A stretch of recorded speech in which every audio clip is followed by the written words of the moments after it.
Hola. Hoy vamos a meternos con un tema que seguro que a más de uno le suena, basado en las ideas de Xavier Guix, que es psicólogo, escritor, y tiene una historia, la verdad, bastante curiosa. Empezó como actor, comunicador, y bueno, una crisis personal, económica, le hizo dar un giro y volver a la psicología, que era algo que le interesaba de joven. Sí, una reinvención total, vamos.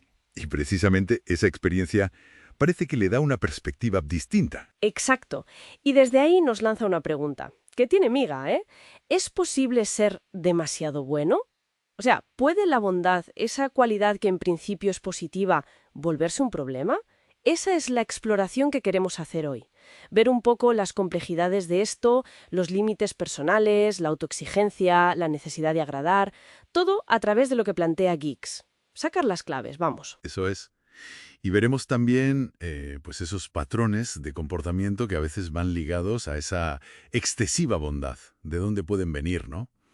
Y también tocaremos un poco lo que dice Gish sobre cómo manejar la culpa o la sinceridad. Bueno, todo enfocado a encontrar un camino más auténtico, digamos. Vale, pues si te parece empezamos por ahí, por su historia, que yo creo que ya nos da pistas.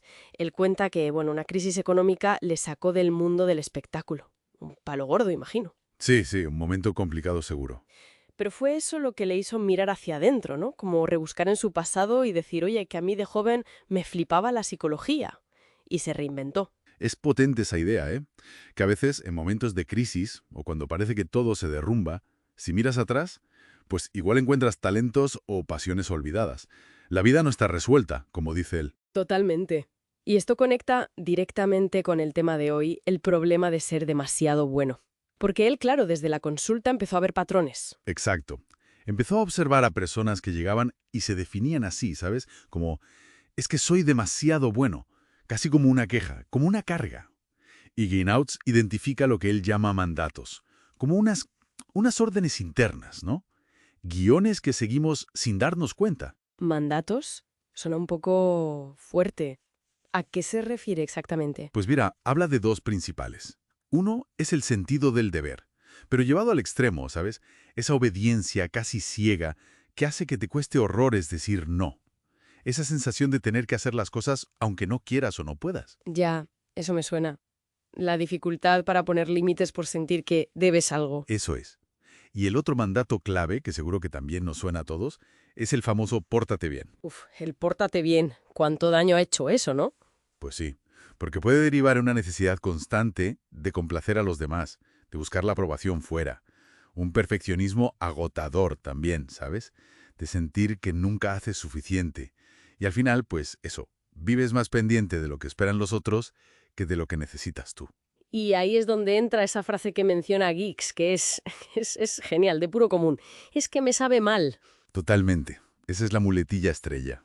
La justificación perfecta para no definirse, para no marcar tu territorio, para evitar cualquier mínima tensión. No le voy a decir que no, que es que me sabe mal. Exacto. Y Giggs advierte que ese me sabe mal es a menudo como la puerta de atrás para no tomar decisiones, para no posicionarte. Y claro, el problema es que si tú no defines tu espacio, tus límites, tu vida, pues lo harán otros por ti. Acaban diseñando tu vida casi sin que te enteres. Es una idea potente esa, ¿eh? La indefinición como cesión de poder sobre tu propia vida. Sí, sí. Y esto Giggs lo conecta con un concepto que toma de otro psicólogo, Antoni Bolinches, que es el de la mala bondad. Mala bondad, vaya oxímoron. Suena contradictorio. ¿Qué es eso? A ver, no es maldad, ¿eh? No nos confundamos. Es una bondad, pero, digamos, disfuncional. Es ese dar, dar y dar constantemente, pero sin equilibrio, sin dejar espacio para recibir, o peor aún, sin cuidarse a uno mismo en el proceso. Entiendo, como vaciarse por los demás. Algo así. Piensa en el típico ejemplo, ¿no? La persona en el trabajo que siempre se ofrece para todo, la que se queda hasta las tantas, la que asume tareas que no le corresponden, aunque esté hasta arriba, quemada. ¿Por qué? Pues por miedo a quedar mal, a que piensen que no es colaboradora, a generar tensión. Ya veo. ¿Y esa mala bondad, según Geeks, qué características tiene? ¿Cómo se manifiesta? Pues él habla de varias cosas. Por un lado, una rigidez autoimpuesta. Esa idea de tengo que ser siempre amable, tengo que estar siempre disponible, no puedo enfadarme. como si fuera un papel que tienes que cumplir sí o sí. Una especie de corsé emocional, ¿no? Sí, exacto. También menciona la angustia anticipatoria.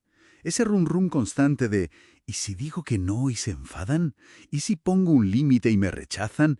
¿Y si expreso mi opinión y genero conflicto? Vives preocupado por las posibles reacciones negativas de los demás. Buf, qué desgaste debe ser eso.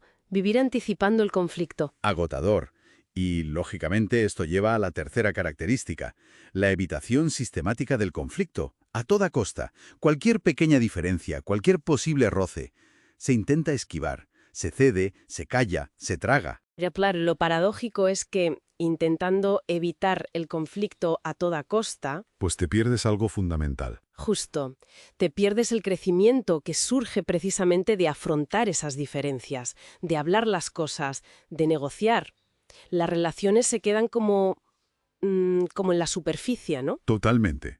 Evitar el desencuentro, la tensión necesaria a veces, impide conocerse de verdad.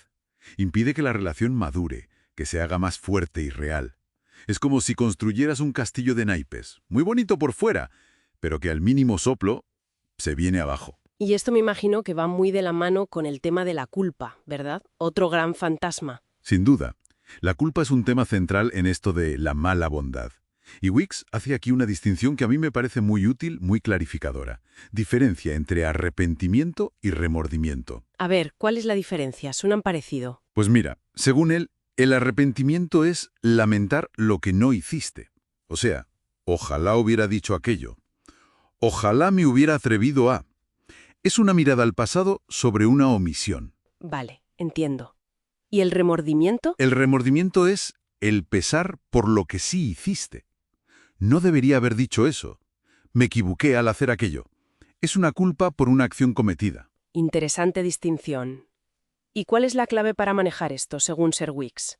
Porque la culpa puede ser muy paralizante. Pues la clave, según él, no es tanto torturarse con lo que debería haber hecho o no debería haber hecho, porque las decisiones que tomamos en el pasado las tomamos con la información, la conciencia y los recursos que teníamos en ese momento. Claro, es fácil juzgar desde el presente, con más perspectiva. Exacto. La idea es más bien asumir la responsabilidad de las consecuencias de nuestros actos, sí, pero sin machacarse con la culpa. Y sobre todo, aprender de la experiencia. Ver qué puede sacar de ahí para el futuro. Transformar el error o la omisión en aprendizaje. O sea, menos culpa y más responsabilidad y aprendizaje. Esa es la idea. Y fíjate, tanto la superación de la mala bondad como el manejo sano de la culpa, para Wicks pasan necesariamente por un camino, el del autoconocimiento. Volvemos al inicio, a la idea de mirar hacia adentro. Siempre. Wicks habla mucho de ir más allá de la persona, este concepto de Jung, ¿no? La máscara social que todos construimos y llevamos puesta, ese personaje que mostramos al mundo. El yo que creemos que los demás quieren ver, o el que nos conviene mostrar. Justo. Y él dice que el trabajo es trascender esa máscara, quitar capas para conectar con nuestra esencia más auténtica. Con quienes somos de verdad debajo de todos esos roles y expectativas. Es inevitable pensar en la famosa inscripción del templo de Delfos, ¿no? Conócete a ti mismo, el gran clásico. Pero que no es tan fácil como suena, ¿eh? No, claro que no. No se trata solo de saber cuáles son tus gustos, si te gusta más el cine o el teatro, o si eres introvertido o extrovertido. Eso es la superficie. Entonces, ¿qué implica ese autoconocimiento más profundo? Pues implica, yo creo, un viaje honesto hacia adentro. Hacia descubrir quién eres realmente, debajo de todos esos papeles que interpretas. El buen hijo, la empleada perfecta, el amigo siempre disponible, la pareja complaciente. Implica mirar tus miedos, tus inseguridades, pero también tus fortalezas, tus deseos genuinos. Aceptar tu vulnerabilidad, tus luces y tus sombras. Y sobre todo, atreverte a vivir un poco menos en función de lo que crees que los demás esperan de ti.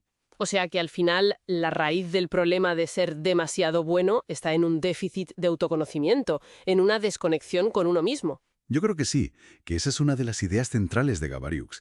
Esa bondad que nos lleva a olvidarnos de nosotros, a no poner límites, a vivir para afuera. Es en el fondo una trampa. Una trampa que nos aleja de vivir una vida más plena, más auténtica. Entonces, resumiendo un poco todo esto que hemos hablado, La idea clave sería que ser bueno está bien, obviamente, pero llevado al extremo, cuando se convierte en autoexigencia desmedida y en necesidad de complacer a toda costa. Se vuelve perjudicial, se convierte en esa mala bondad. Exacto. Y la salida o el camino pasa por encontrar un equilibrio. Y ese equilibrio se consigue sobre todo con autoconciencia, ¿no? Conociéndonos mejor para poder poner límites sanos, para poder decir no cuando toca. Sí, el camino, como decíamos, implica primero reconocer si tenemos esos patrones de mala bondad en nosotros, ser honestos, ver si nos identificamos con esa dificultad para decir no, con esa habitación del conflicto, con esa necesidad de agradar. Que no siempre es fácil verse a uno mismo así, ¿eh? No, claro, requiere valentía. Y luego, gestionar también esa necesidad de control que a menudo está detrás. El miedo a la incertidumbre, el miedo al rechazo. Jiggs usa metáforas muy chulas para esto. Sí. Cuenta alguna. Pues habla, por ejemplo, de no intentar apresar una mariposa si quieres disfrutar de su belleza. Si la aprietas en tu mano, la matas. Hay que dejarla volar libre. O sea, no intentar controlar tanto las situaciones o a los demás. Me gusta esa imagen. ¿Y la otra que mencionaste antes? ¿La de la vaca? Ah, sí. La metáfora de la vaca es potente. Es la historia de un maestro y su discípulo que visitan a una familia muy pobre que solo tiene una vaca, que les da lo justito para sobrevivir. El maestro, a escondidas, despeña la vaca. El discípulo se horroriza. Años después, vuelven y encuentran a la familia próspera. ¿Qué pasó? Al quedarse sin la vaca, sin esa mínima seguridad, tuvieron que espabilar, buscar otros recursos, y eso les hizo crecer. Vaya. O sea, la vaca representa esa seguridad, ¿no? Esa zona de confort, quizá limitante a la que nos aferramos por miedo. Exacto. Esa creencia, ese hábito, esa relación incluso, que nos da una falsa seguridad, pero que, en realidad, nos impide explorar, crecer, descubrir nuestro verdadero potencial. Se trata, al final, de atreverse a ser sinceros, con uno mismo y con los demás. Aunque eso a veces implique momentos incómodos, vulnerables. La autenticidad requiere coraje. Pues mira, me parece una reflexión final muy potente esa de la vaca. Quizá podríamos dejar esa pregunta flotando en el aire para quien nos escucha. Adelante. Nos atreviéramos a soltarla, Ajá. a despeñarla simbólicamente. ¿Qué puertas se podrían abrir? Buena pregunta para darle unas vueltas, sí señor. Ahí lo dejamos, para reflexionar.